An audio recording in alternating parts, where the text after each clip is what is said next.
Hey everyone, my name is Ben Gromicko. I'm from InterNACHI, that's the International Association of Certified Home Inspectors. And right now we're doing a live, free, online, interactive InterNACHI webinar. And we do a bunch of these webinars and they're all video recorded and they're all free to and open to everyone, members and non-members alike. So if you'd like to register for a webinar, go to this URL, ready? nachi.org, nachi.org/webinars, nachi.org/webinars.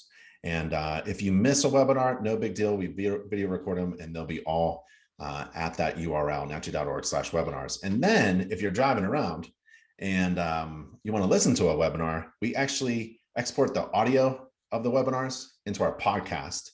And that's at nachi.org/podcast. So nachi.org/webinar or webinars and nachi.org/podcast. Today, we have a really great webinar. I asked another home inspector to please do a presentation on a home inspection that he did. And it's Mike Leggett from Atlanta, Georgia. And he owns a multi-home inspector group, a brick kicker company, and he's doing successfully well. And he has taken the time out to share what he knows and would like to share with other inspectors. Maybe you're a veteran, experienced inspector, or maybe you're just starting off. And this is why I really appreciate when we have an expert, a veteran, someone experienced who decides to give to others. And Mike is also an InterNACHI mentor. And he's a good guy. And he has something to show us today. He's got a ton of pictures from an inspection that he did. And he's going to share that with us today. Mike, I really appreciate it. Thank you so much for being here. Yeah, thanks for having me. So I see a picture of you. This is the first picture in your slideshow. What is that? Well, I was took over Nick's office one day while he wasn't paying attention and sat down. But I was up at the InterNACHI headquarters in Boulder for a conference. I think it was 2017. It could have been 2016. I don't recall exactly, but the Brick Kicker had a conference there. They hosted us, and it was a great experience. We got to check out the House of Horrors and the brew pub down the street, and had a great time. That's awesome. You look great there. And so for those who are attending the live webinar, feel free to ask questions as Mike's going through the slides and pictures, inspection pictures that he has. Anything that pops up in your head, feel free. You can use the chat feature, kind of like the question and answer feature. If you have it on your side, it's a Q&A button. And if you like the questions that are being asked, you can upvote the good questions. So I'll pay attention to the questions and the chats. And Mike, take it away. Show us what it's like to do a home inspection in your company. Okay, well, I'm gonna start with my cover page. Just a quick introduction of this home. This is a single family home. It's not very large. It has a crawl space. It's built in 1945. And the reason I was inspecting it was, wasn't inspecting it for a buyer. There was a guy that I know that was selling a property with 3 homes on it. And this has been in the family since it was built, probably never been inspected. And it's been a rental for a while, but it's about to go on the market. And I'm not sure what's going on in everyone else's market, but one of the challenges that we've had and that we hear about talking to inspectors around the country is that so many people are waiving inspections and so many things are going on the market as is. You know, how scary is that, you know, for a buyer, and is it really a mistake? Well, obviously, a lot of people will probably get away with it and be fine, but we've just seen a lot of absolute garbage on the market that in a normal year would never be listed to sell, that was a rental for a long time and producing rental income, but now suddenly people want to sell and get top dollar for it, and we see some crazy things. And so I was hoping to see some crazy stuff in this house, and I think I did. So I'll talk a little bit about our process as we go, but this is the street view. So just pulling up to the house.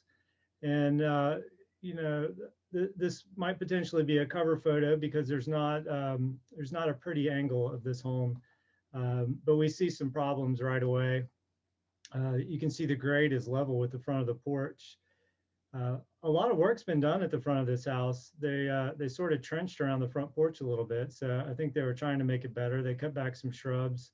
I think they've even power washed it. Like they're really getting this ready to sell, but this obviously has some pretty significant grading issues. And so right away, stepping out of the vehicle, we know the crawl space is going to be fun. And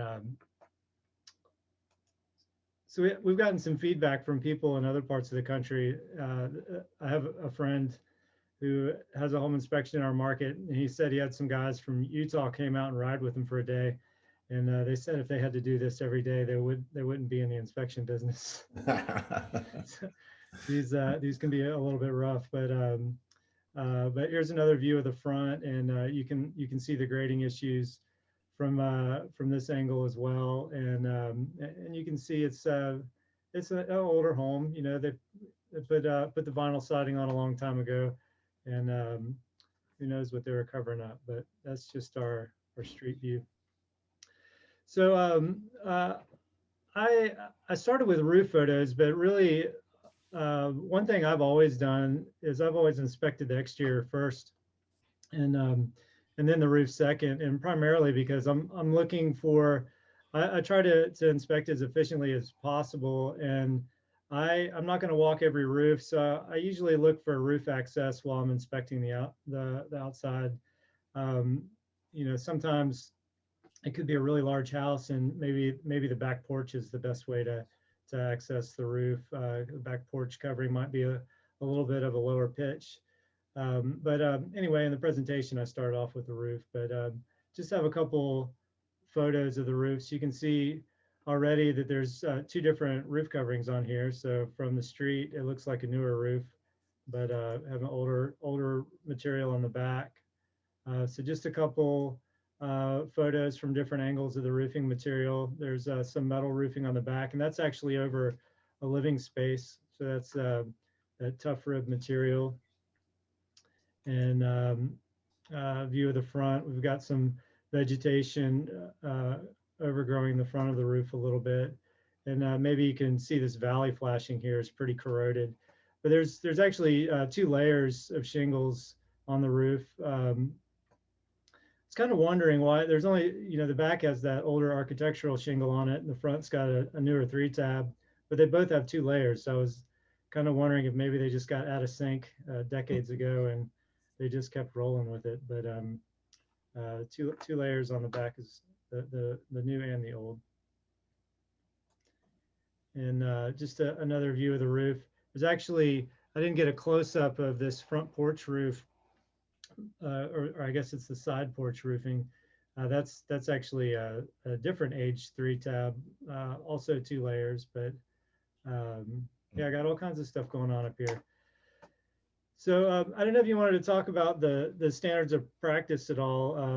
I was reviewing them yesterday to see how compliant I was. It's not something I do on a regular basis. Well, what does your company do? What does your company? There's a standards of practice, but it's minimum, and it says you're not required to walk on a roof. But our company, my Peach Inspections company, we tried to walk on a roof all the time. I mean, my co-owner was a roofer, so we were up on the roof as much as possible. Yeah. So we try to walk. I guess. So I'm always hesitant to try to tell my inspectors to walk every roof.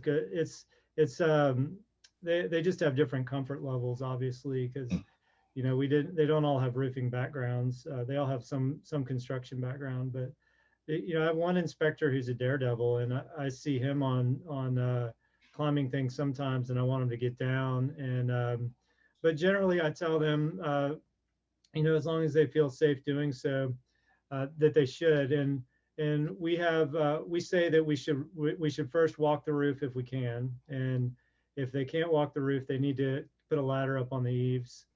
If they can't get a ladder to the eaves, it may be too high for that. All of my inspectors have 28-foot telescopic poles with cameras on them. We're all using the ferret camera. Is a great camera for something like that.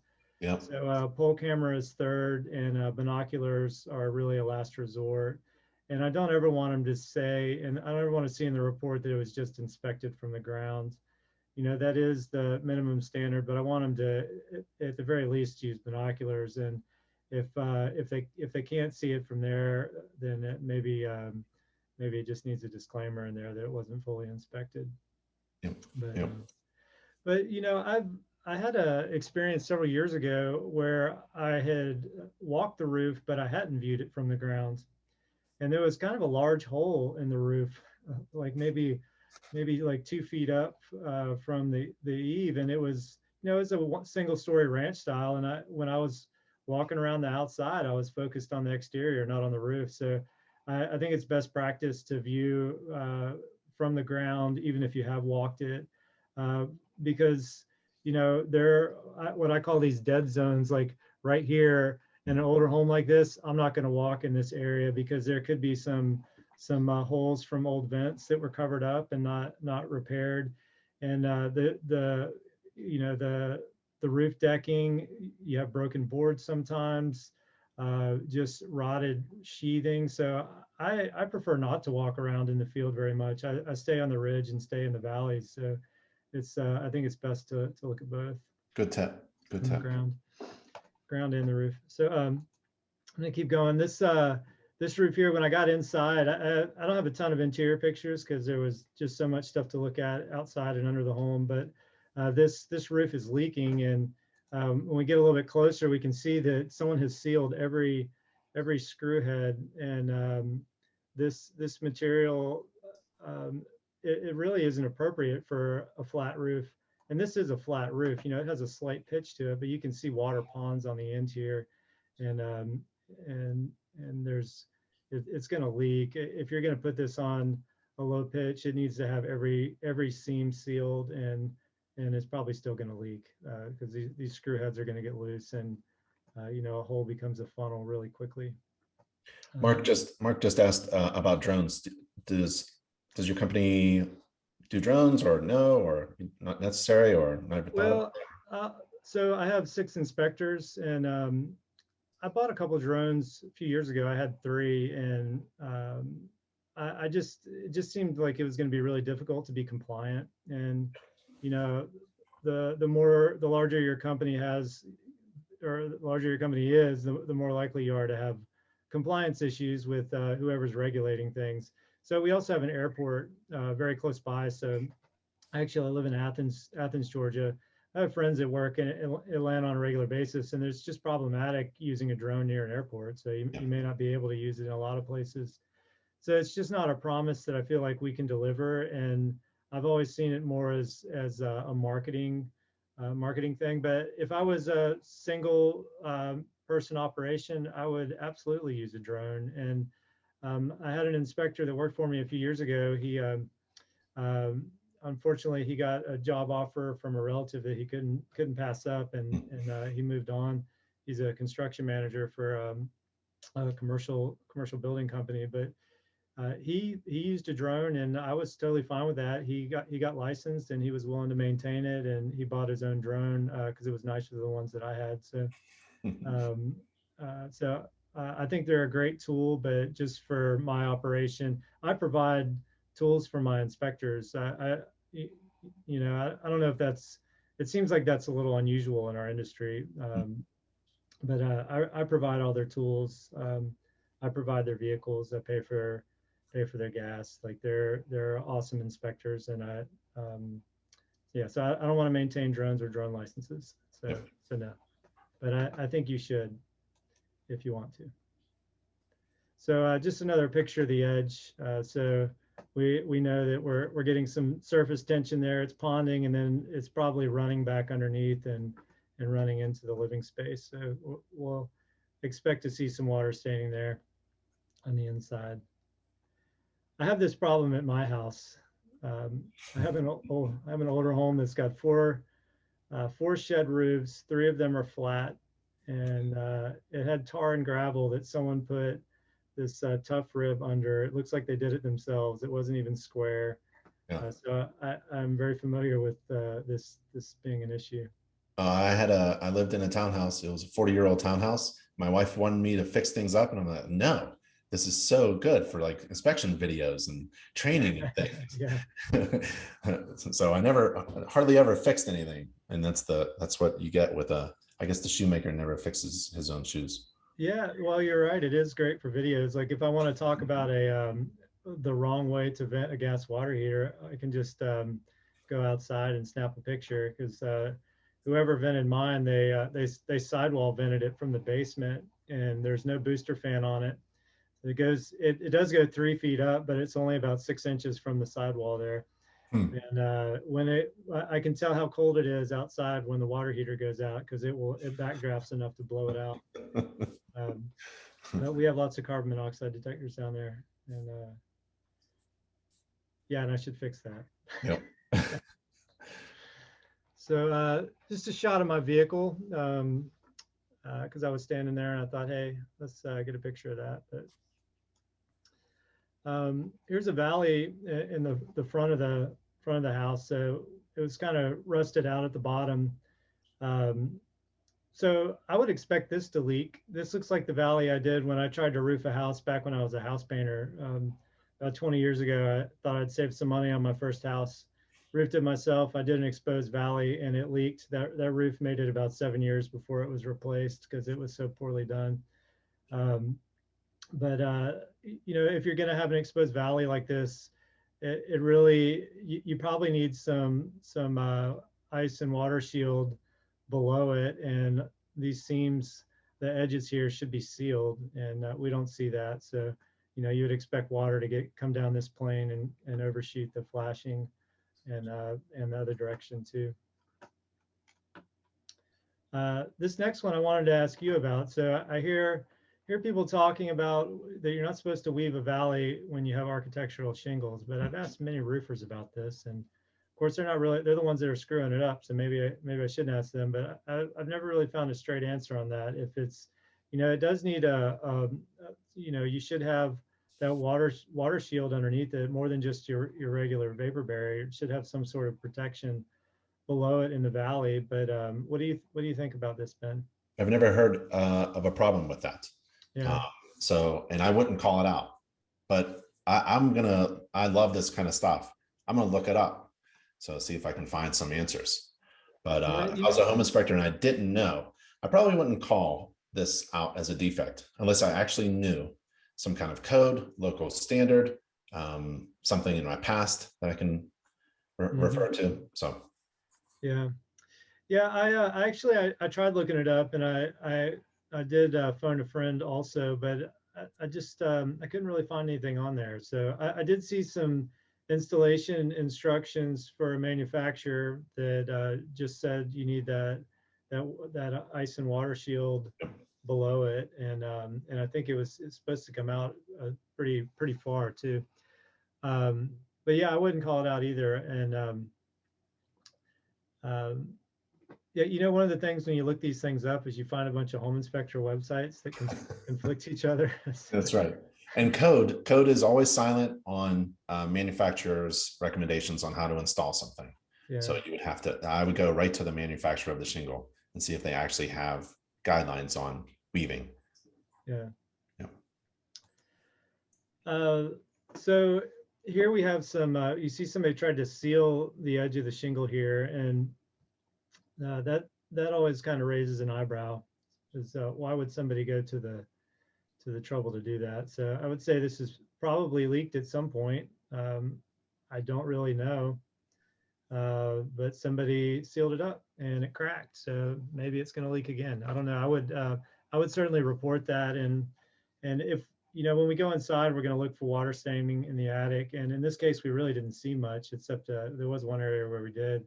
But I always tell buyers, when they can, ask the seller why someone would seal this up. And if it was because there was a leak, well, we should assume it's going to leak again because it's cracked.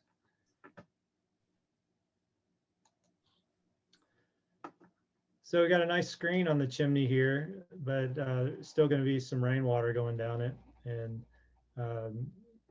it's obviously had some moisture issues in the past, but this chimney was abandoned. So I guess they didn't want any nesting in it, but they didn't really think about the water going down it. So I would recommend putting a cap on here, or maybe remove the chimney the next time they replace the roof and get it down below the roof line. Yep. It's just an unnecessary roof penetration at this point.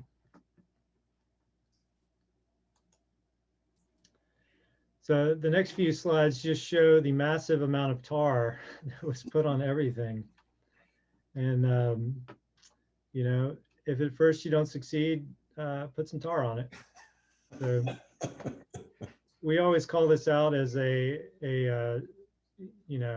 maybe a temporary repair, because it's going to crack eventually. Yep. And same thing on the turbine vents and the plumbing vent in the back. Everything's tarred. You can see it's not sealed to the flashing there. But maybe they had a few leaks and they went and just tarred everything just to be safe. But I would certainly point that out.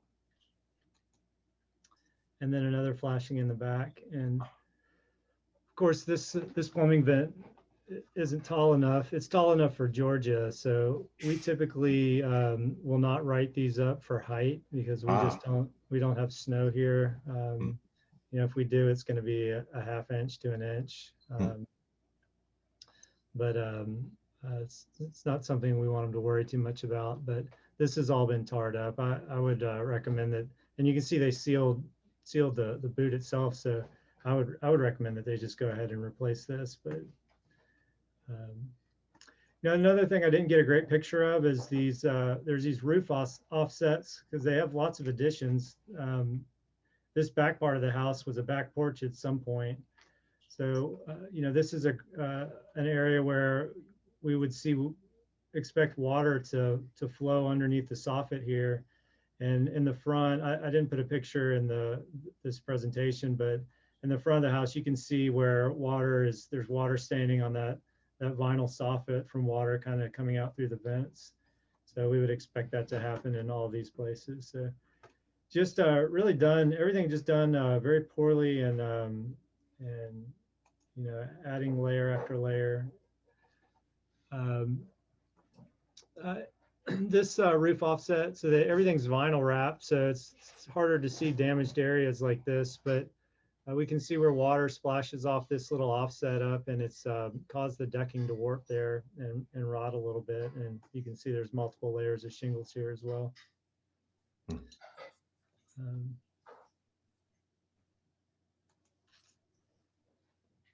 And just some nails that aren't sealed. You always find one nail in a random place. These on the ridge are pretty common to find them unsealed. It's like everyone's getting ready to pull off the job, and no one wants to climb back up there with a caulk gun to take care of that last thing. I imagine that's what happens anyway.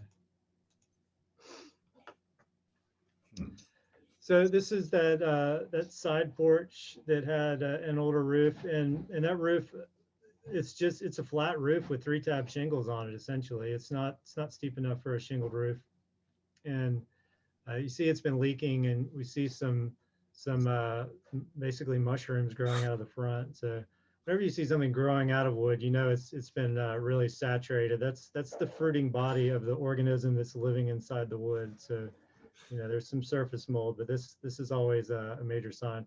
Sometimes you see it just sticking out of the side of the house, so there's like a leak somewhere. And there were also I have lots of pictures that I didn't include of just the siding, just lots of holes in the fascia, areas of fascia that were peeling off. Like on this corner over here, it's just hanging off. Just thought of that. I was reading the standards of practice last night, going over it, and that is included in it. We talked about grading when we had the picture from farther away, but you can see that there's a hole right here. And at first I thought somebody was burrowing there, or something was trying to claw its way in. But I think that the grade was so high at the front, the water was running onto the front porch. And I think the homeowner sort of trenched around it. And But this is a funnel. This is where water is going to just flow freely into the crawl space, and a lot of it too. You know, there's no gutters on the roof at all, so there's going to be a ton of water going under this house every time it rains.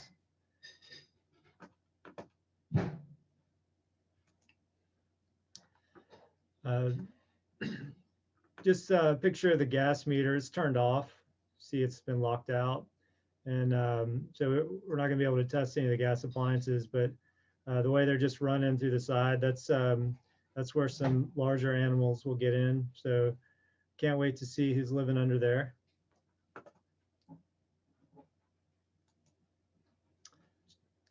And walking down this side of the house, I noticed a sewer smell, and we've got some holes that have been tarred in the side of this vents, and Awesome. a crack up the side. You don't usually see the roofing tar on the vent. Maybe it just ran down from the roof. Who knows? Right. So what do you do with those things? I tend to, I just didn't care anymore after, 10 years. And then I just stuck my screwdriver through that pipe right there and then took a picture of it. And one picture is worth 1,000 words. I wasn't damaging it anymore. I already had a hole. Yeah. So you get up close with pictures, or do you put your finger there or a screwdriver or what?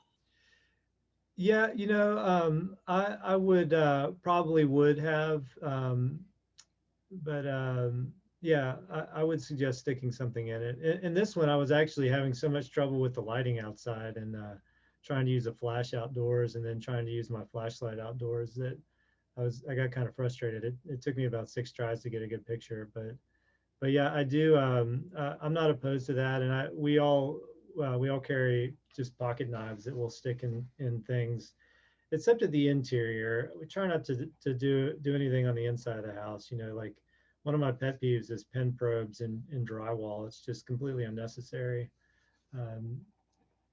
But outside, yeah, I like to see a knife stuck in the side of something that's rotted.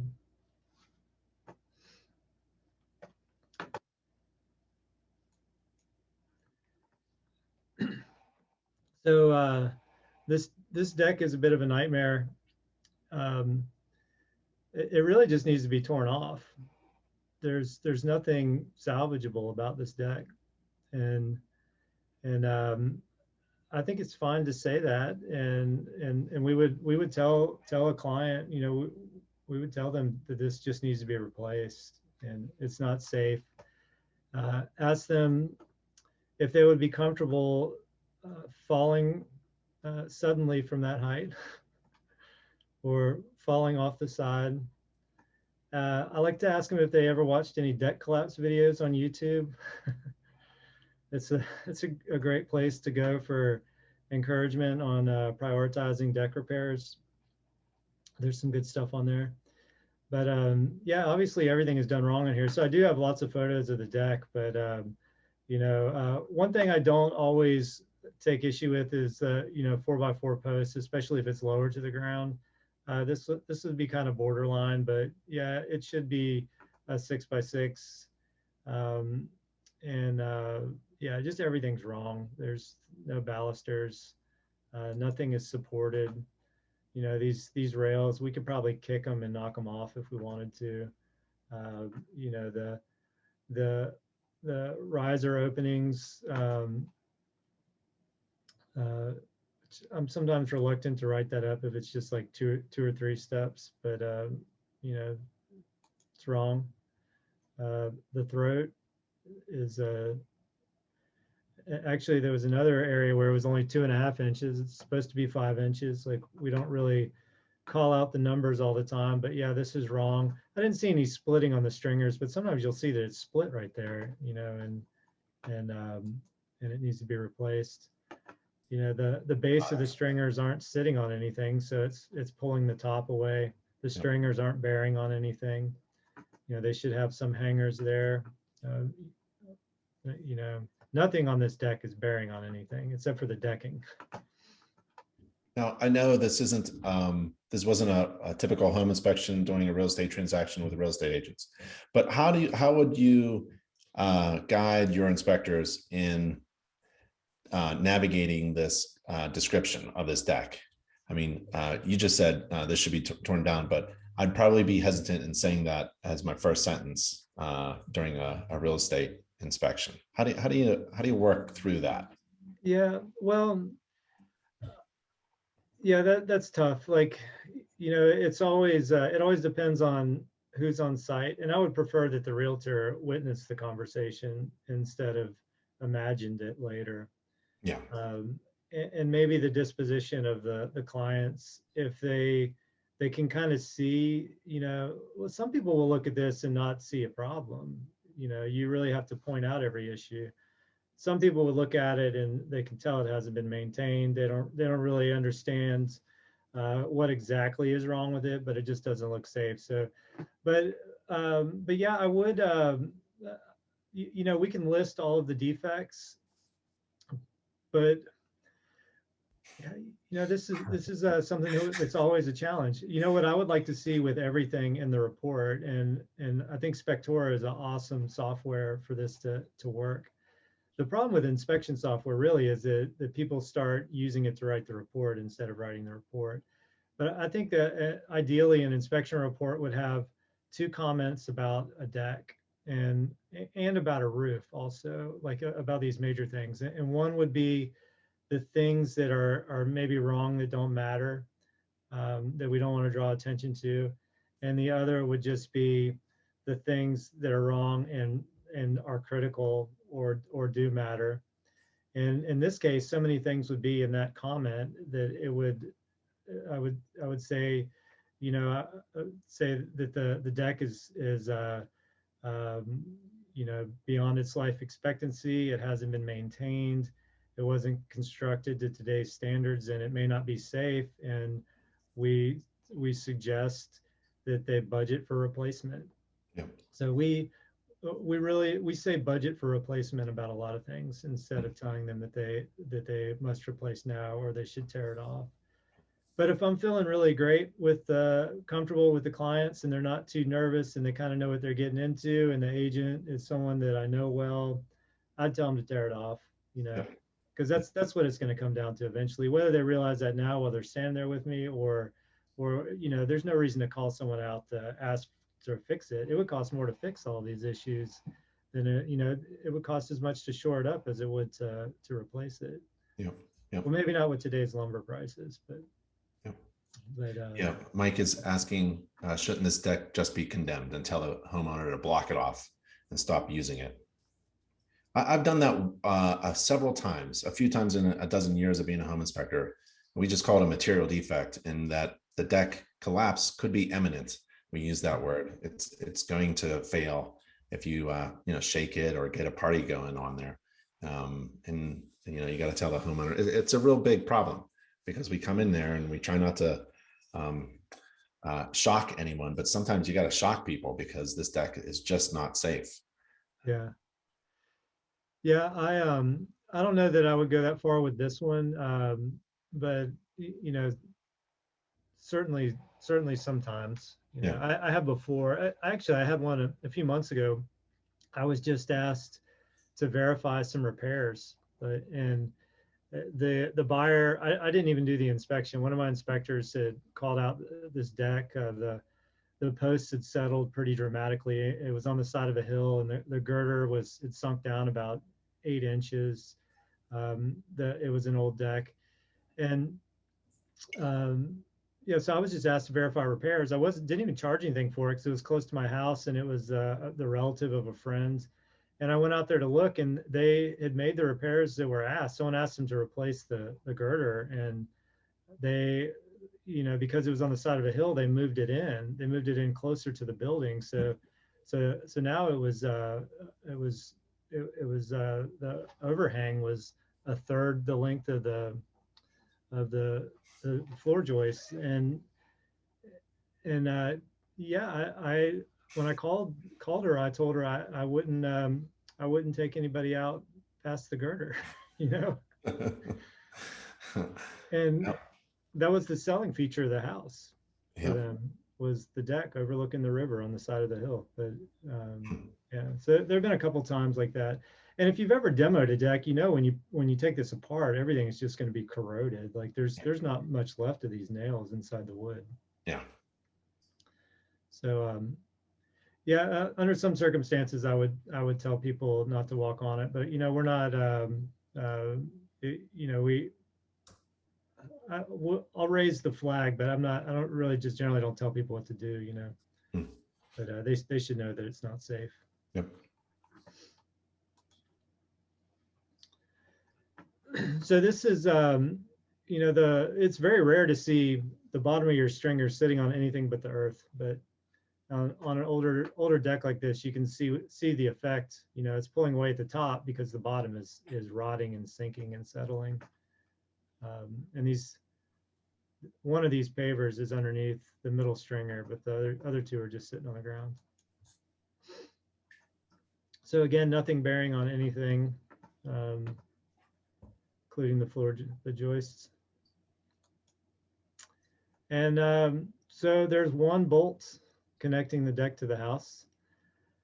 This was just kind of curious, like who did it and when and why. I think maybe the county does require decks to be attached to the house. So I don't know, maybe somebody heard that and bolt on. It's not even in the middle,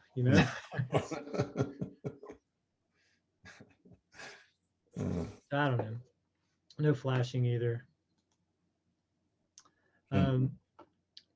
So on the back of the house, we could see there's some asbestos siding that's been covered up, which this was just on this addition.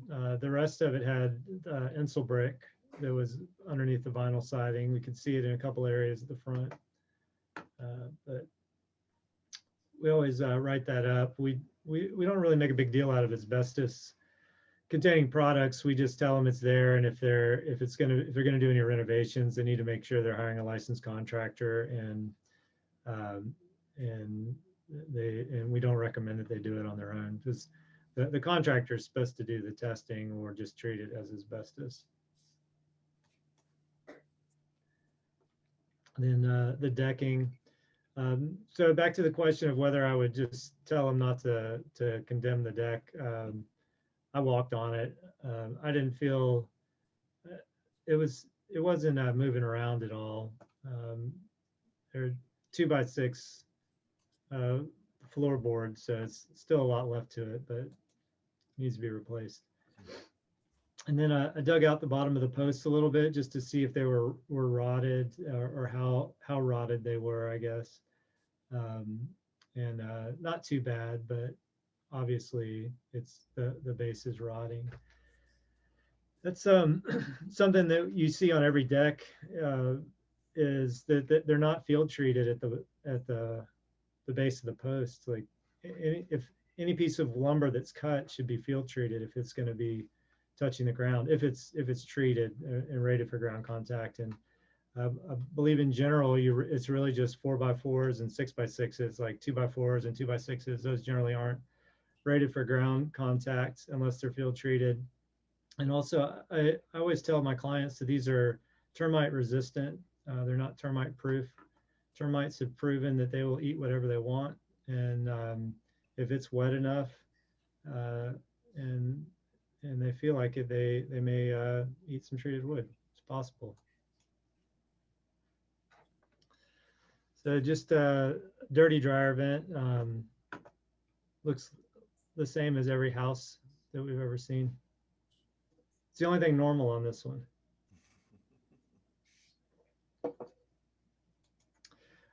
All right, so this house, it's got a package unit outside, and we see a lot of these in older homes in Georgia because there's just no way to get a system in the attic or the crawl space. And when it was built, it had a fireplace, and that was its heat source. And at some point, they probably put some window units in, but when they wanted to put in central heat and air, this was the only option they had.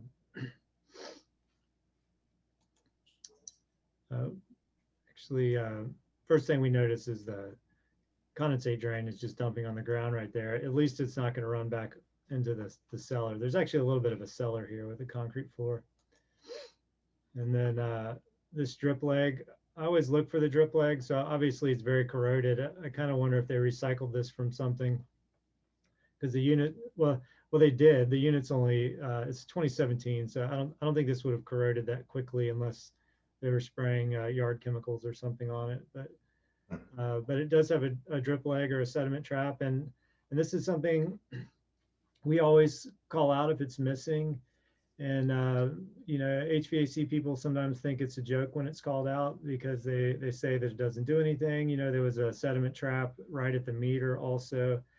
But in our area, the gas company, when they come out, if they see this, they're just going to shut it. They'll turn the gas on at the meter, but they'll turn it off at the appliance and flag it. And the last thing a homeowner wants to hear, especially if they're moving in the wintertime, is the gas company tell them that they need to have a drip leg installed for their unit to operate safely, and they call a plumbing company or an HVAC company, and it's $400 when this could have just been done really inexpensively by a tradesperson that was there doing something else. You know, this isn't something you want to make a service call about. We see that a lot. And also this CSST, you know, we try not to beat the CSST to death, because when if it's got a yellow coating on it, it's almost guaranteed to have some issues. Like technically, it should have a sleeve on it where it goes through the wall. It should be protected at the outside of the house. It should have some tape over this exposed stainless steel so it doesn't corrode. There's just lots of things we could say about it. It's not in an area where I think it would be damaged, but I would certainly point this out to the buyer and let them know that it's incorrect.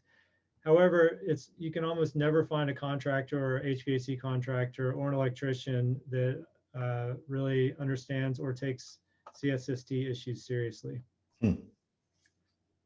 At least here. Has that been your experience? Do you have much of this out there? Not much, not much. Some. And so it was funny you mentioned the InterNACHI House of Horrors. InterNACHI House of Horrors has all kinds of piping issues. So we also have a training course, and it's in our plumbing course and things like that. So you can get really familiar with what you should be looking for as a home inspector. Yeah. Yeah, this product has just caused so much confusion, because it was they didn't really know how to treat it in the code, and the manufacturers couldn't decide whether it needed to be bonded or not. You know, we could probably do like a whole hour class on this, but it's my understanding this product was developed in maybe Japan, I think, and then they just decided in the 90s and early 2000s, it just hit the market pretty hard here, and there was just tons of it before they realized there were issues. And so just areas where you have a lot of lightning, it's more of a concern. So I included this picture just because I always want my inspectors to think about the position of this plug, because we know that if it says it can be turned off in some systems, particularly a heat pump in the wintertime. We have a ton of heat pumps here. If you're looking at a heat pump in the wintertime and someone has flipped this plug in the off position and you didn't notice it, when you go inside and turn the system on, it's just going to blow emergency heat, and you should get a really high delta T because it's running off heat strips, but you may overlook a system that is not functioning. So we always want to verify that there's a dead front cover and verify that it's actually turned on. Not so much an issue with a gas furnace, but here, this isn't sealed to the wall very well, so we know water is going to go into the cellar area here. And but the homeowners just cleaned this off. We always see tons of leaves on here, and on older homes we see lots of corrosion here, and it can be bad enough where it becomes like a rat run, you know, this entry into the crawl space. So just snapped a picture of that. And you can see the walls damaged just from water splashing back up on it, the parging's coming off.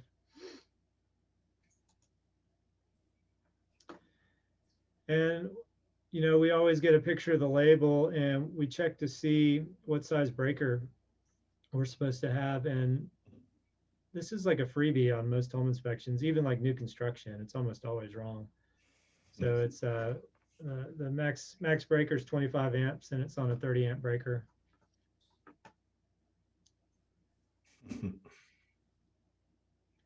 And of course, we get all the data off of the label as well. All right, there is another deck on the other side of the house. Just a couple photos of this one because they're basically the same thing. It needs to be torn off, but these stairs are not built properly. They're not supported.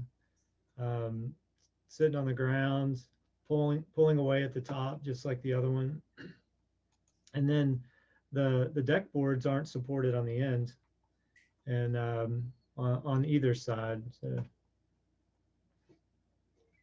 how's that? Am I going too fast, too slow? No. Speaking of that, speaking of time management, at this point during the home inspection, I don't know how long your typical home inspection is for your company. For me, it was 3 hours. At this point, like as a home inspector, my whole perspective of the house starts to shift. Now, you mentioned taking pictures of everything, and now I'm not taking pictures of everything. I'm not even looking at the cosmetic stuff. I'm looking for the major things, right? So that I'm not there all day long. Do you have that kind of thought process of time management with your inspectors? Yeah, we do. They have a budget just based on the size of the house and the foundation. So we kind of we've been using ISN for a long time, and it sort of zeroes it in pretty well. I check with them periodically to see, especially with newer inspectors, to see how they're doing with the time that it was scheduled for. But really, this house is going to be problematic because it's, if there's a buyer present, because there's just so much on the outside. But we always try to show up a half hour before the inspection scheduled, and my goal was always to have the outside done and be on the roof at 9 a.m. When the buyer pulls in the driveway, because that's usually their biggest concern. And whatever anxiety they have will just wash away when they pull in and they see that you're standing on the roof. They feel like you got it taken care of. And there's just so much data collection on the outside, and maybe some nitpicky things, or maybe some head scratcher things to deal with. It's better to do that when no one's watching, Yep. So and you're doing great. I mean, I think we scheduled 2 hours, so it's really up to you how fast you want to go or slow. Okay. Well, yeah, I sort of omitted a lot of the interior stuff because there's not much going on in there. But so this was a duplex at one point, and of course, where I live, you can't turn a single family house into a duplex anymore. So these are really desirable properties if it's got 2 meters on it already. Yeah, so this was a duplex. It's got 2 kitchens and 2 bathrooms, and they had just sealed off a door in the middle. But it was, I guess it was a 3 or a 2-1 eventually, or yeah, it was a 2-1, and now it's like it was a duplex, but it's been opened up. But we got 2 meters here, and so we always look at the service, and I always want to be very deliberate looking for the grounding. I think that's something that's easy to overlook. But this is when we start thinking about how the electrical system is designed and put together. And so the ground here, this is a little unusual in our area to see this, but it's grounded at the service drop. So our ground connection is right here on the neutral, run to the ground. Do you ever see that out there? No, I've never seen that. Yeah, it's actually, it's okay to do that. And it has to be at either the service drop, the meter, or the first point of disconnect. So it could be at the main panel. Our newer building codes are going to require the main panel to be so close to the meter that it's probably just going to be at the meter, or there's going to be an exterior disconnect. But this was acceptable, and I believe it still is acceptable here. We don't see it very often, but I've probably seen it maybe 5 times in 10 years. But this did raise some questions for me that we'll get to, because it's we got two panels inside, and one's grounded and one's not. But this is our ground is out here. So obviously no drip loop here. That's something we would point out, and running through the bushes.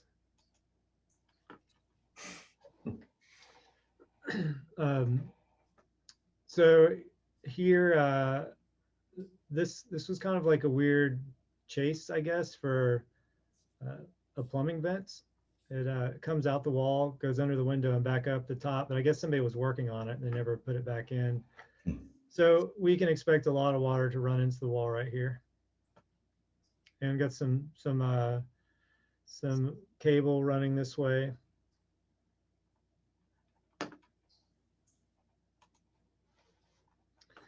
And of course, it's not supposed to be exposed outside for a reason. It doesn't have any UV protection.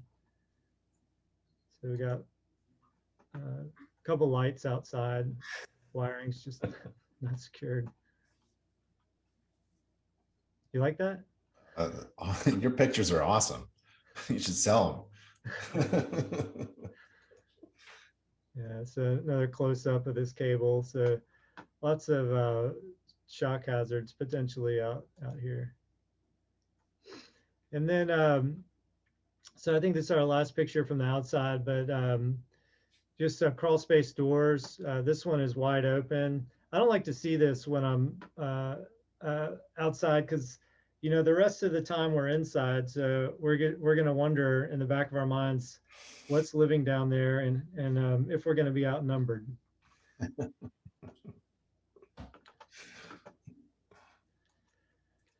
So I included a couple of infrared pictures, and we use infrared on all of our inspections, and we don't charge extra for it.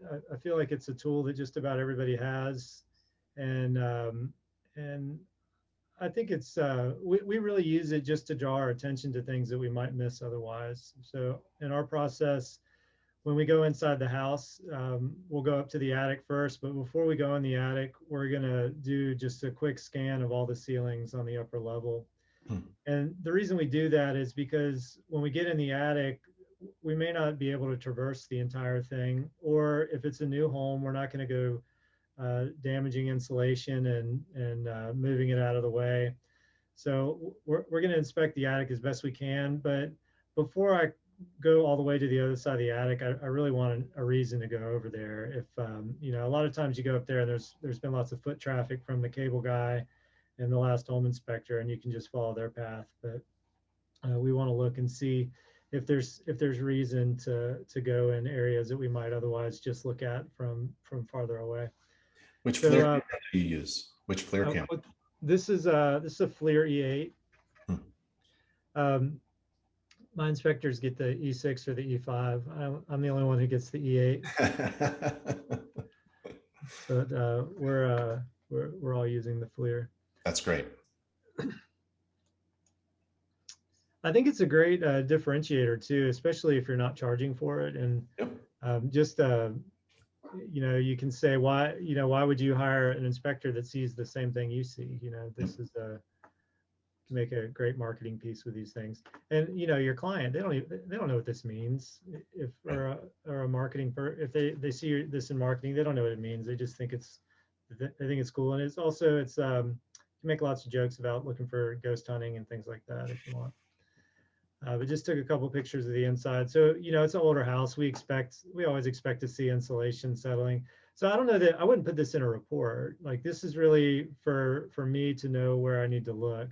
But, you know, someone buying an older home, even, you know, a 70s ranch, this is much older than that, but even a 70s ranch, you're always going to see that the insulation settled in the wall. And what are they going to do about that? Why do they need to think about that? They're buying a 70s ranch. That's part of the deal. Yep. But I expect that when we get up there, there's going to be some missing insulation in some areas. And these are a great tool. We found so many shower pan leaks that we just would not have seen if we didn't use the infrared.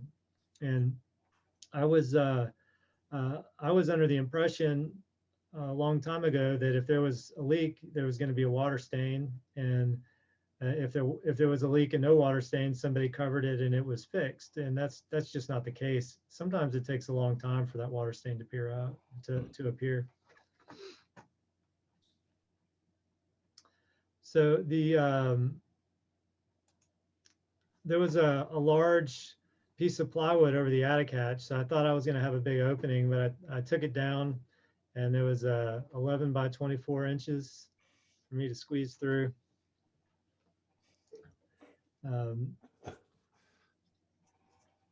And I know some people may not take a cover off if it's screwed on like that, but we do.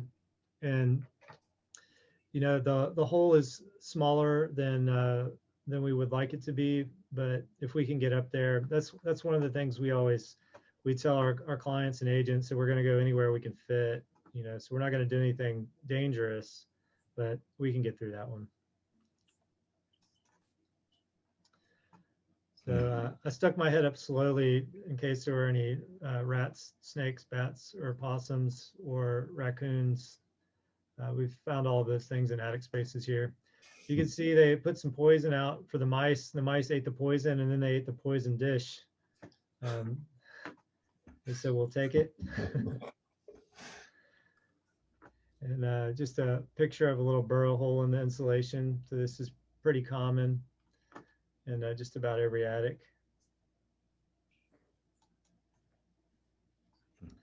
And all the insulation up here has been compressed. So I think something was living up here at some point and just walking around a lot.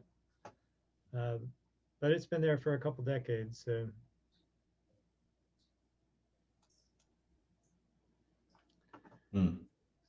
So going back to our roof discussion, like we got a couple boards in a row that are broken here. You know, I only weigh 160 pounds, so it would probably support my weight. We've got an extra layer of shingles on top to help prevent us from falling through, but we don't want to walk around in the field of the roof on an older home like this. Yeah, that's that dead zone you were talking about. Yeah, and then this is just completely random. So somebody put a piece of aluminum flashing over a hole to add some support, and but that if you stepped right there, you'll know it. It may not fall through, but you'll know it. That's a pretty big hole there.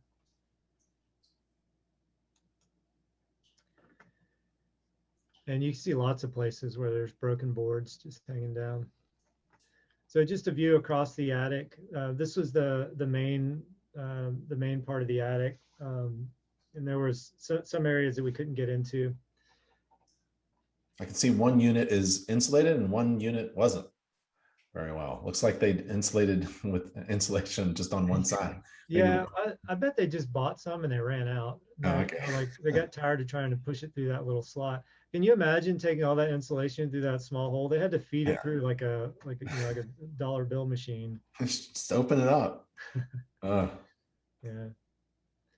So just another picture of the way it's framed. So you know, we don't have any collar ties here. I did have some pictures from the ground view that I didn't put in the presentation, but the roof's kind of wonky.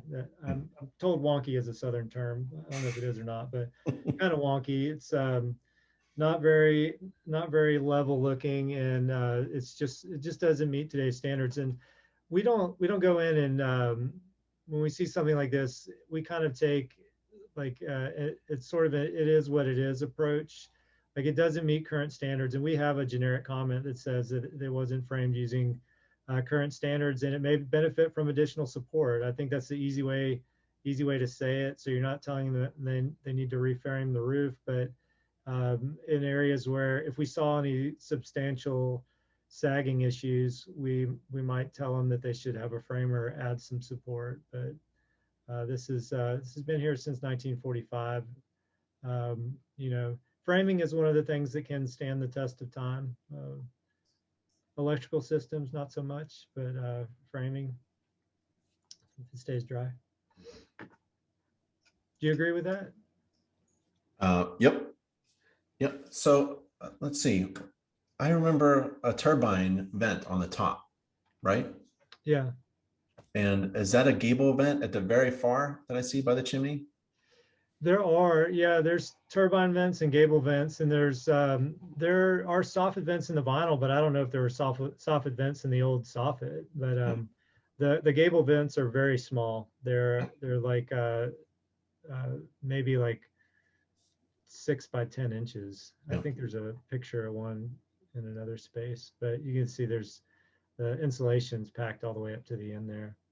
Yeah. And so for existing homes, like as a home inspector, you see all these problems, you can make all kinds of recommendations to fix and repair stuff. But when it comes to making recommendations to improve something, like improve the ventilation, that's a sticky kind of conversation because Yeah. how old's this home? 70 years old. It's been that way forever. That's a good argument. And there are modern codes and best practices to ventilate it well or to bring some collar ties in. But I don't think that's the path a home inspector needs to go down. We really need to focus in on what our purpose is there at that house, especially an old house like this. There's so much going on, so much wrong. And you can just go down, you can be there all day, all week, making recommendations and explaining why you made those recommendations. Yeah, I remember a couple of years ago, I was kind of revisiting collar ties, and I think I went back into the InterNACHI training, and it said that you should not recommend collar ties on an older home, or you shouldn't call it out as a defect anyway. So so I got, because I used to point it out on every one, and you hate to see someone divert their resources to something like that when there's something more important that they could spend their money to fix. Exactly. Yep. It's so frustrating when you go back to verify repairs and you're like, why did you ask for these things? Yeah, these other things. I mean, that's if they did, it's because we kind of failed them in a way, you know. Huh. Some so we offered in the email that goes out with the report, it says, if you have any, it's actually to the agent. It says, if you need any help, like writing a repair request, like wording it, we're happy to help because so many times, well, also when we go back out, we're not doing a reinspection. We're just verifying that the repairs were done as they were asked because this is it's the day before closing. We're not there to point out who did what well. We're just there to point out that the contract, what they agreed to, and the amendment to the contract was done. Very good. Sorry, I think I'm going the wrong way. So yeah, some of these, I guess, I'm not 100% sure what the function is of these. Is this holding the load because it's not sufficient? Is it preventing rafter spread? Is it kind of more like a collar tie than a strut? Yeah, it's load. I think it's for load, but I can take a look. I think I don't know what the terminology is, but Yeah. it seems to be holding load. It's not for spread, right? Yeah. Yeah, but that popped off. Mm-hmm. Yeah, there's a couple of them that were loose like that. Yep. So here's the entrance to another part of the attic, and Right. Easy. yeah, so some poor guy had to crawl through there to insulate that. So I crawled up there just to see what it looked like, and there's insulation in there. And they went to town over on this side with their additional support. I'm not sure what was going on to warrant that, but maybe they were just like nailing extra things. I don't know. I got one picture of that area. And then went back to the chimney. So the chimney's abandoned, so none of this really matters. But we can see that there's some charred wood here. That kind of that was interesting because the decking's not charred around it, so they must have had to replace some of the decking at some point, I would guess. Not really sure. And then has improper clearances from the chimney, which is on every home inspector exam, I believe. It's supposed to be 2 inches inside the structure and 1 inch outside, but that two inch rule is on every home inspector exam that I've ever seen. So yeah, and then kind of our normal electrical issues that we find in an old attic, open boxes and older wire. And, you know, our bathroom vents is venting into the attic space. The wiring's not secured. It's just spliced outside of the vent. So, you know, when we were talking about attic ventilation earlier, one of the things about Georgia is that when we see bathroom vents vented to attic spaces, it's very common. You know, they don't do it in new construction, but it's very common to see it. And we just don't see problems with it if the attic's ventilated. So that's kind of been one of the things that we think about if we see a bathroom vent. Of course, we're going to recommend that it goes to the outside of the house. But I think this attic is breathing well enough because there's no mold problems in this area. If it was not ventilated well, we would expect to see mold. You know, in some parts of the country, probably in Colorado, this is going to be a major problem. It's just not a major problem here. And then there was some water staining on the rafters below that chimney, and there's some staining on the ceiling in the living space where it dripped down, but it was dry. So I think the bucket of tar or the second layer of shingles did its job. And then just some pictures of different electrical issues. We've got dead outlets. We've got broken covers, ungrounded outlets. Of course, the wiring doesn't have a ground, so we can't have a grounded outlet. And then the three-prong outlets that we have are not grounded. So, you know, that's problematic in a home like this. Do you tell them to rewire the whole house, or do you tell them to put in GFCI outlets? I would tell them they need to rewire the house in this case. But, you know, at the end of it, there's just so many issues with the electrical system. That's really the only solution is to rewire the house. And so we got ungrounded, exposed wiring here, just lots of wiring exposed on the inside. And then some gas lines that aren't capped off. So I think both of these were from gas dryers. So each side had 100 amps, and they had accommodations for gas dryers. We don't see a lot of gas dryers here, but and then under a sink, we're missing a shutoff here, and we got, I think everything had an S-trap. They love S-traps, and they love flexible connectors too. And this sink was wet underneath there, and there's lots of mold on the wall behind it, so it's been leaking for a while.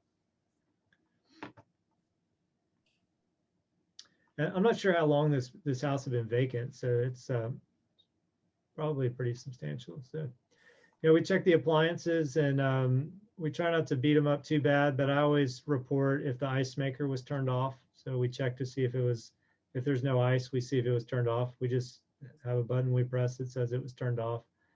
You know, depending on the disposition of the client, in today's market, they're not going to get any concessions over a broken crisper bin, but some people want you to put that in there. So, you know. The olives were great, by the way. So this is that underneath the metal roof. So obviously it's leaked, but what I thought was interesting was they had a fire over here also. So someone has painted this charred wood here.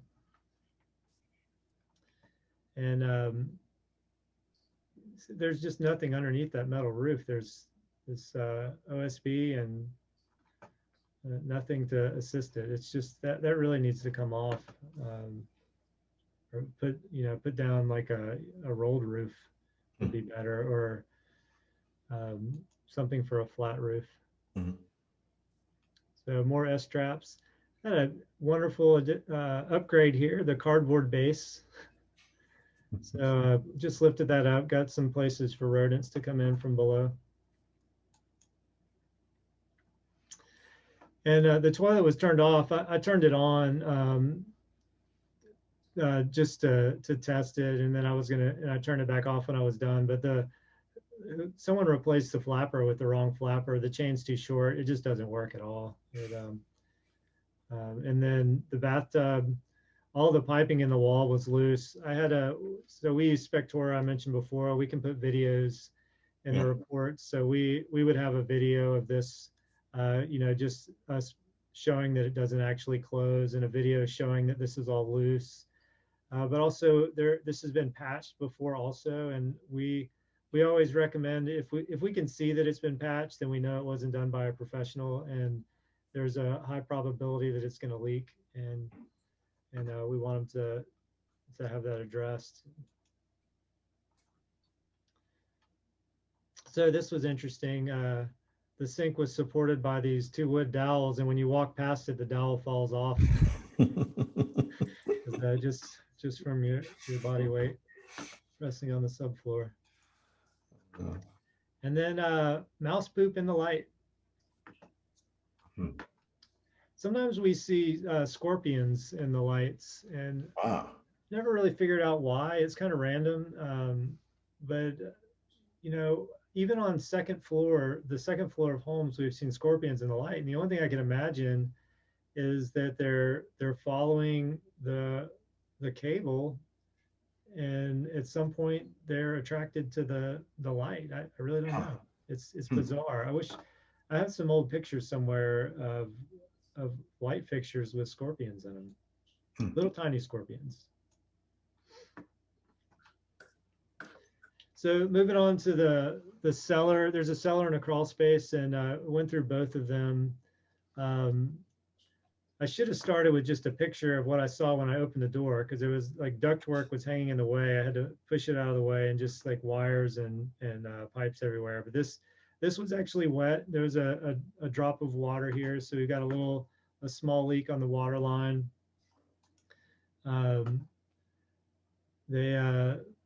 I was happy to see that they used duct tape for at least one of their repairs. So they capped off this line here to the vents on the outside. Lots going on in the background too. Yeah.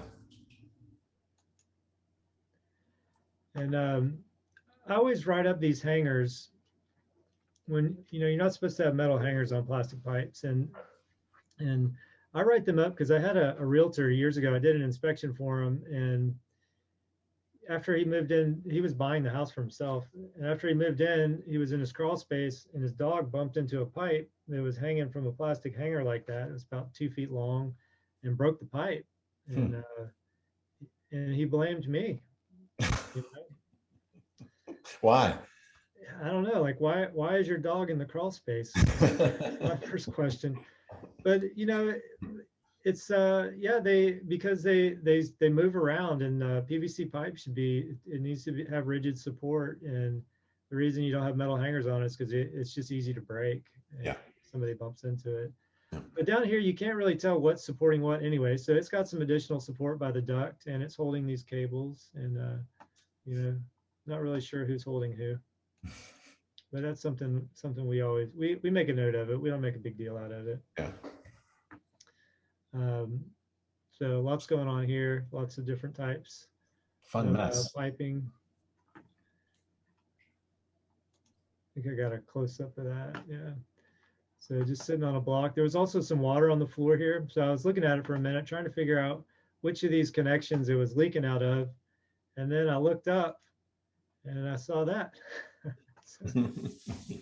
Is that supposed to be together? Yeah. It drains better if it's separated. Yeah, it does. Yeah. Fix that clog. So, yeah. And then lots of just weird repairs in here. So they've obviously fixed this section. I can't tell if this is an approved glue here, but that's what they used. So do we have any questions? Yeah, I have one. So what do you use in a crawl space? We used to have full body suits and caps and respirators and gloves and all that good stuff. Yeah, well, sometimes I wonder if we don't go far enough, but I've always just worn a pair of Dickies coveralls with zipper vests, but we use a respirator.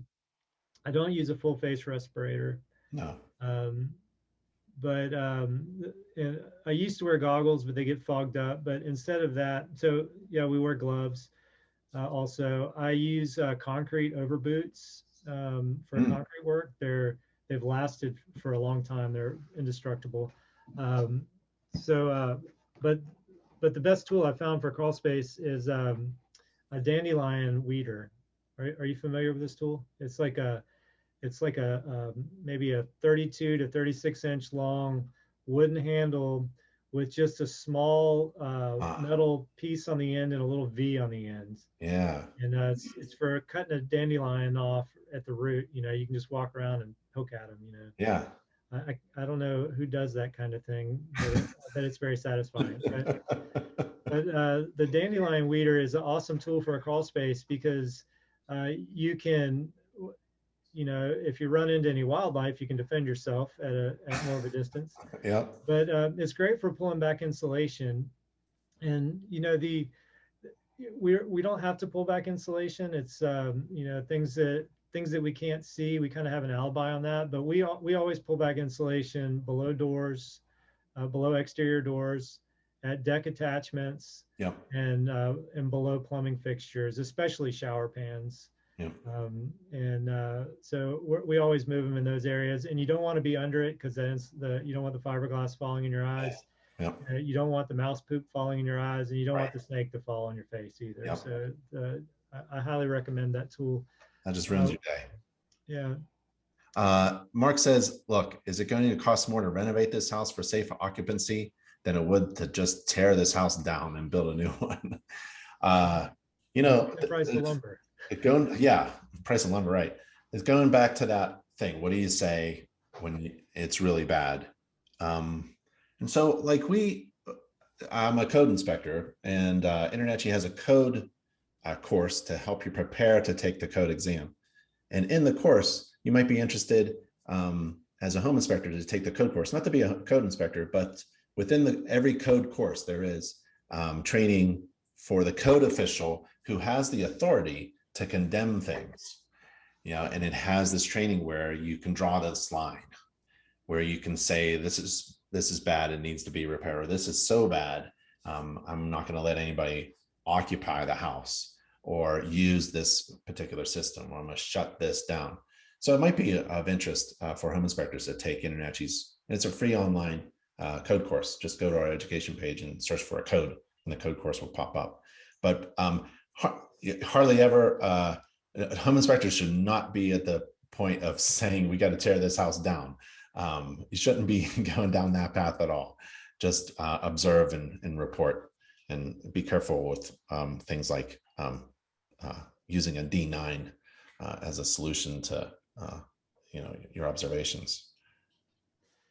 Yeah, that also kind of depends on where you are. Also, there are some cities have adopted the I think it's the International Property Maintenance Code, Yep.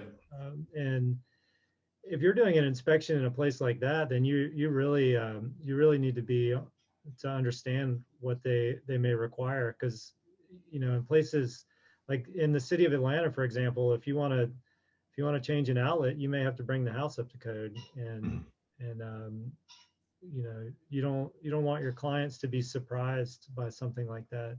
Yep. So one thing we always tell our clients on an older home like this with electrical is that in our the jurisdiction that I live in anyway, if you want to do a 50% upgrade on the system, if the code official determines that you're replacing 50%, he's going to require 100% compliance. Mm-hmm. And you don't want to be in a position where you've kind of put it in their head that they're going to get somebody to come in for $400 or $500 and make a few of these repairs that you thought were important, and then the next thing they know, they have to do $8,000 to $10,000 worth of electrical work. Yep.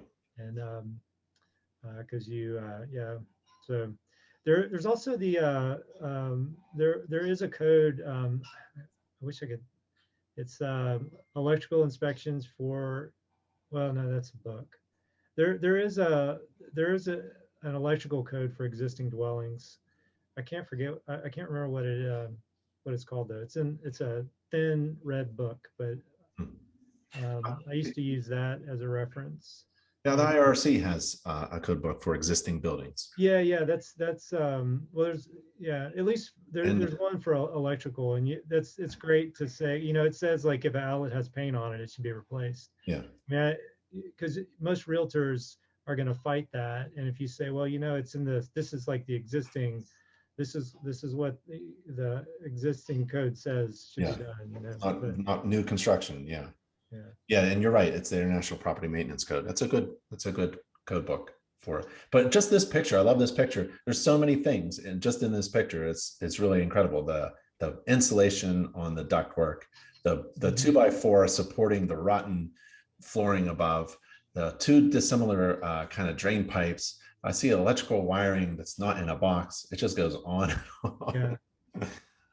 And then this missing insulation on this boot, that causes a lot of damage where we live. If there's, especially when you have water flowing through a crawl space, because that turns into water vapor, and that's where it condenses. It gets wicked into the wood, and then everything rots.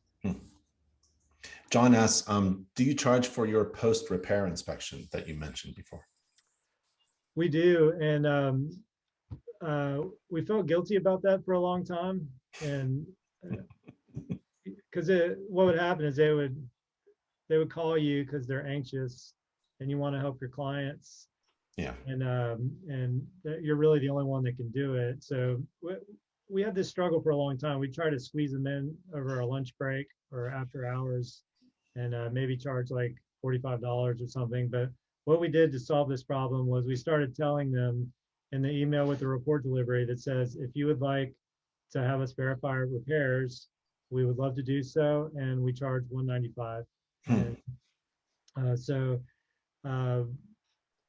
we are missing out on a full inspection if we do that, but if we're gonna do it during an inspection slot, we need to get something for it. So yeah, you got to charge for the value that you provide, not necessarily the time. And so many people ask for it now. It's we do a couple of them a week, and they're happy to pay for it. So it's not like we're springing it on them at the last minute when they're desperate for answers. So just more, there's just lots going on here. This is sort of below that side deck. And there's a septic system in the back, but you can see water. It looks like water seeps in through this wall.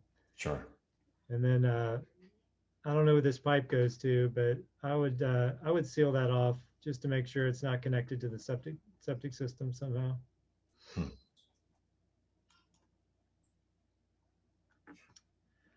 So a little drop of water right here. So and they use this old pipe. That pipe just looks horrible. Yeah. And this is under the tub. I couldn't find any water up here, so it was coming out of the side of this pipe. It's got a little bit of a crack in it.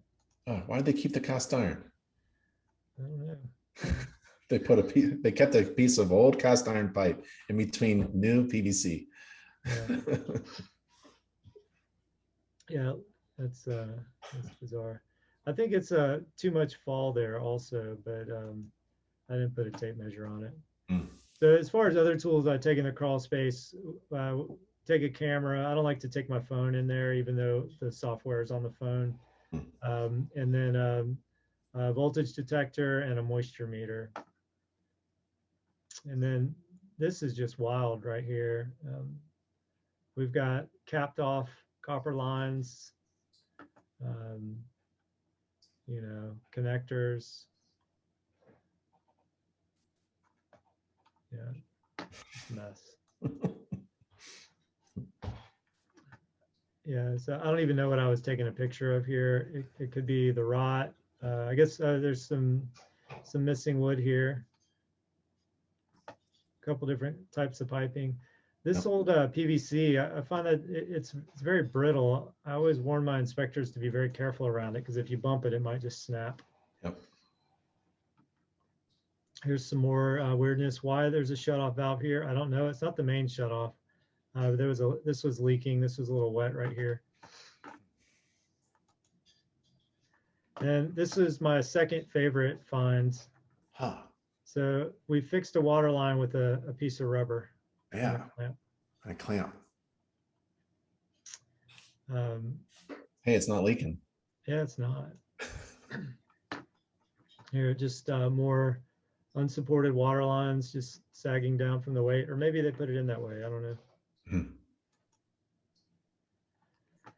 So this was the main water shut off is right here, and I wasn't really, so this is in the cellar area still, and there's another hose bib here. So this was all kind of a mess, but I wanted to track down that water line. So this hose, you know, I thought maybe this was water going out, you know, so it goes out through the foundation wall, but it's leaving below grade. Hmm. So I've walked around in the yard and I found it. It's connected over here. So this is an old wellhead, and it's been covered up. I should have gotten another picture, but this was, I guess this was on a well at some point. Hmm. And I'm guessing that water was going the other direction. That's a weird way to connect it. Yeah. And then there was some wiring out here next to the old wellhead. And you know, these voltage detectors, they can give you false positives, and I couldn't figure out why this would give me a false positive. But I wasn't going to just grab the conductors to see if they were hot. So yeah, I'm not really sure about this one, if that was really live or not. Yeah. You know, because it didn't, this particular voltage detector, it doesn't, it's not tripped by low voltage. I think it's like at like 90 amps maybe is where it starts picking things up. But it wasn't making any noise, and it usually beeps. It just lit up. Hmm. There's a guy in Minneapolis, Structure Tech. He does a lot of stuff online, and he has a video about these voltage detectors that I think every home inspector needs to watch, because he shows you how to cheat them, how to make them go off when there's no voltage. Huh. We see a lot of stuff on social media, or people will ask you about it, but I've seen people have these set off by PVC pipe before, or just random things that could not possibly have been energized, you know, Yeah. or they touched and they weren't energized. But so yeah, so an electrician needs to look at that. So we got two water heaters. This one is it's a 97 40 gallon. Looking pretty rough. It used to have an insulated jacket on it, but the rodents, the weight of the rodents and their feces probably made it fall off. So at least it's not on the ground. It is elevated. I was happy to see that. But corroded at the bottom, and TPR, it's not piped at all. Yeah. You know, we got copper and galvanized here. There's another water heater, because this was a duplex. So this is a 07 50 gallon. This one is sitting on some broken block in the corner in a low spot. And no, we don't believe in TPRs here, so it's not one. And this was old gas line. So we've got galvanized on the gas line. This was abandoned though, but I went ahead and took a picture of it anyway. They had there's another run of gas line. And then CSST, we talked about that earlier. Should be bonded. And this was my favorite one. The reason there's a red arrow here is because I used it in an email that we sent out to realtors talking about skipping home inspections, you know, desperate buyers skipping home inspections. Yeah. So this is a gas line with a clamp on it. Like, I've never seen that before. I've seen it on water lines before, but I've never seen it on a gas line. Hmm. And we also, if we see saddle valves, we write those up also, because they end up, they leak eventually, a saddle valve on a gas line. But this was this is could be really dangerous. So the gas was off. We didn't smell anything. And then these two go to each other. There's a old outlet run over to a new one, little plug. That's custom. Oh, That's nice.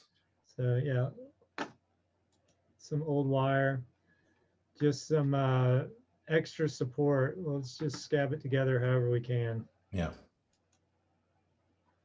Some more older wire.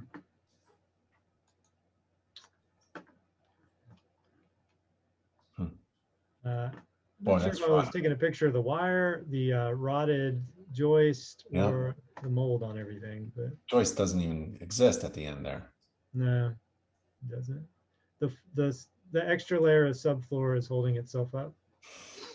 So this is the first panel. There were two down there. So they're both 100 amp panels. In the crawl space. Yeah, yeah. Well, this is this is actually, this is in the cellar, I guess. I would consider it a crawl space. This is obviously a wet area, so it doesn't belong down there. But I think whoever installed it would probably try to argue that that was technically a cellar. You couldn't find a set of stairs to put it over, so you had to put it there. So not really too many things wrong. We have like there's some double lug neutrals. I think one of these is double lugs. If anybody sees anything else, we're missing a grommet, and this is backfed main is not bolted in. So, you know, if this breaker is removed, it's still going to be hot. So, and then just sloppy. And do you always take the dead front off? I would say that, but the second panel I did not. But the pretty much we usually do. I think there's sometimes we won't. Trying to think of one actually, but there's yeah, if it's really, if it's painted to the wall or if it's caulked to the wall, that's really where we draw the line. If it's painted to the wall, we'll score it and try to get it off. But if it's caulked to the wall, it's really more about causing damage than anything else. But if my inspectors don't feel safe doing it, they I don't expect them to. Yeah. But this next one here, this one is right in front of the water heater. It's low clearance anyway. I mean, I can't stand up straight to do this. And I don't want to be, you know, since the wiring in this place is so sketchy, I don't want to be touching a grounded appliance while taking this cover off. So this one I didn't remove.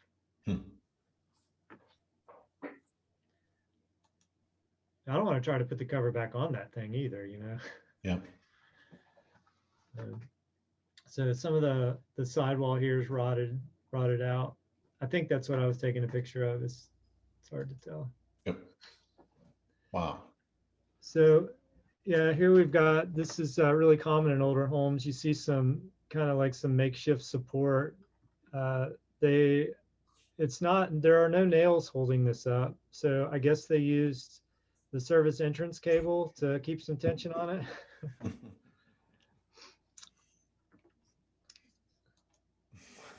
And then another one here, this is a screw jack. So you see the bottom, there's no plate on the bottom, and that's not concrete. So I guess it's just sunk in. I don't know. But this one also, we have some water line here that we've used an old bungee strap to hold on to our metal column here. Yeah. So, you know, this is something we see a lot, is these get called out as temporary support. You know, and it's, you know, they say that it wasn't designed as permanent support. And I don't know, how do I can tell you how we handle that, like, but I'm curious how you handle these. We've seen lots of home inspectors talk about it and seen articles written about it. But whenever we see additional support added that wasn't original, we try to figure out, like, think about why they added it and what is it really doing. And we would recommend adding permanent support, but we don't really make a big deal about it not being engineered for permanent support. Right. But I used to just really nitpick at these, like, it doesn't have a positive connection at the top or the bottom. It's not, it's missing a pin here. It's got corrosion on it. It's not designed to be permanently there, but I'm not really sure why it's here. it may be here to hold this water line. I'm not sure. Right. It's probably another problem. Yeah. You know, maybe the floor bounces or there's something above it that has to be part of the story. Yeah. The But, problem isn't necessarily that it's a temporary yeah. solution to something Yeah. that's It's not, structural. Right. probably doesn't have an important job to do. Yeah. So, so that kind of some more rot. And then I think this is where we get into, this is just the duct work. This is all from the cellar also, but just, you know, there's lots, it's torn insulation. There's been some nesting here. That's probably, it gets, just gets worse from there, but we've got no insulation on the metal here on these metal connection, or I guess this is just to fasten it, but you can see this just tells me this is a very wet environment Mhm. sometimes, and we have water flowing through. It hasn't rained. It had not rained substantially in several weeks when I was down there, so it wasn't damp and it didn't feel humid. But vented crawl spaces, they don't always work well. So when we see stuff like this, we know that there's really high humidity. Hmm. And I think we caught this duct in the background earlier, but this is just completely missing insulation. This piece is missing insulation. Hmm. So getting into the crawl space, just kind of more electrical issues. Um, I like finding old bottles in crawl spaces. I looked this one up. This was made in 1947 Hmm. in Virginia. Kind of a distinct label, but it had a red soda in it. It wasn't from a place called Red Rock. It was Yeah. the soda is actually red. Huh. Up. Yeah. So getting in the crawl space area, so we've got these duct boots that don't have insulation on them, and we're seeing mold around them, and also this duct, this is staying very wet. So those are water stains inside that duct. So we have water just running down into the low area of the duct, and we have water wicking into the wood. And there's kind of some different mold species here. So this lighter mold is growing farther away, but this just tells us that this mold needs a lot of water and this mold needs less water. That's really, it's the end of the story, but it's just different molds, lots of water. Um, so they've added some beams through the crawl space here. Um, beam's kind of interesting. It's not really holding anything in some places. It's not touching anything, but I guess if the floors fall, the beam will catch them. They got a couple inches to go. So this was that side porch that had the terrible flat roof that had the mushrooms growing out of it. So on the outside of the porch, I noticed that the vent was wide open, and this is where it connects with the crawl space. So this is just another entry for animals. And then there's termite damage right here. There's termite tunnels on the surface of the wood, and there was also some droppings down there that looked like they were from a raccoon or a possum or a cat. Like cats will turn a crawl space into a litter box.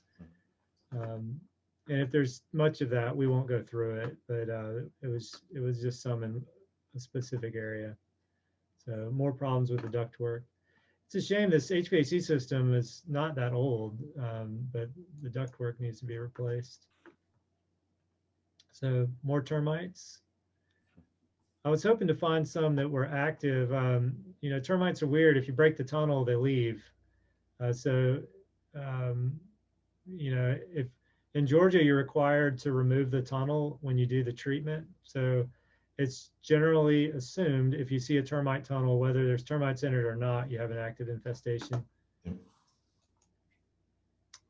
So it's kind of more wires. This was interesting. This stack of blocks was under the hearth extension. So they had run hardwood over the hearth extension. It was flush with the original floor, I guess, but this just looked kind of cool. I wish I had a better picture of it actually, but I don't know why they put that there.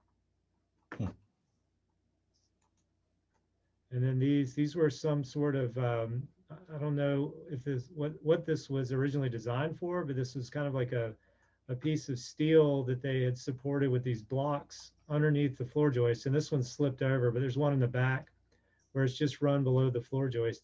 It's really bizarre. Somebody went to a lot of trouble to add this support underneath here.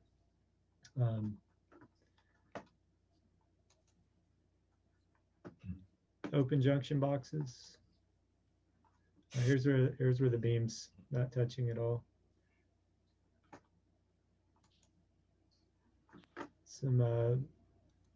This was under that side room where the ceiling was damaged. So they've had some termite damage under there. It looks like that was a porch at one point also. And then, you know, not insulated. And this one's actually not really connected. This is what's keeping the crawl space dry, this little bit of air blowing in there. And the Insul brick. I think Insul brick's a cool product. We don't see it very often, but it's all been covered up by the underneath the vinyl, but we see some from the crawl space. So sometimes people ask if that has asbestos or not. I can't really get a straight answer. The closest thing I've gotten is that there is probably asbestos, but it's probably encapsulated by the tar. Huh. Not sure. And this is the front of the house. So, you know, you can tell water flows through here, and you can look at what's left of the vapor barrier, and you can see that water flows across it, but lots of places for animals to get in. That's where that hole was kind of dug by the front porch. Yeah, it is actually. It probably would come in right here at this corner, I think. So, but yeah, the crawl space was a mess. Well, I think that's my last slide. Honestly, I didn't think we would get through them all. That was 143 slides. That was awesome. That's a lot of fun. That is, you would say that's an unusual house to come by. It is, but you know, when you get in a crawl space on an older house, that's where all the action is really. And even we see so many homes that have been renovated, and you know, maybe on the inside they've done some things to clean up the wiring. Maybe they put some GFCIs in, but you get underneath and you start to see things like that. So our crawl spaces on an older home, we see lots of electrical hazards. We don't usually see panels in the crawl space. Yeah. But this house, they will have to rewire it if they do any renovations. It's the county's going to require it. And so I think they need to know that, and they need to do something about the moisture, because this crawl space air, so the crawl space is vented very well because the doors are open. There's lots of holes in the side. A lot of that water probably runs out the back. But if they don't fix this drainage problem, they're gonna have more mold problems and indoor air quality problems. Yep. You know, you may fix one thing and exacerbate these problems. You know. Yeah, there's only so much ventilation can fix. I mean, if there's an active water penetration coming into the crawl space and foundation area on every rainstorm, yeah, water is. What is it? It provides life, but it can destroy, and it's a real pain in the butt. So whenever we go in and find any kind of problem, you got to find the source of the problem. It's the water. It's the water. It's always the water that does the most damage. Just like that deck. That deck is damaged by water. It's not really the sun. It's really water, and then just makes things move and separate. Yeah. So. I think, Mike, that was a fantastic slideshow and a great presentation. I really enjoyed it. I enjoyed it thoroughly. I think all inspectors would really enjoy watching that. So I really appreciate your time that you spent with us and going over all those defects in the house. That was a lot of fun. Yeah, well, I appreciate the invitation. That was fun for me too. Thanks, Mike. I appreciate it. Maybe we'll do it again sometime. Thanks everybody for attending. And we'll see you on the next InterNACHI webinar. Stay safe and healthy, everybody. Thanks, Mike. You're welcome. Have a good one. See ya.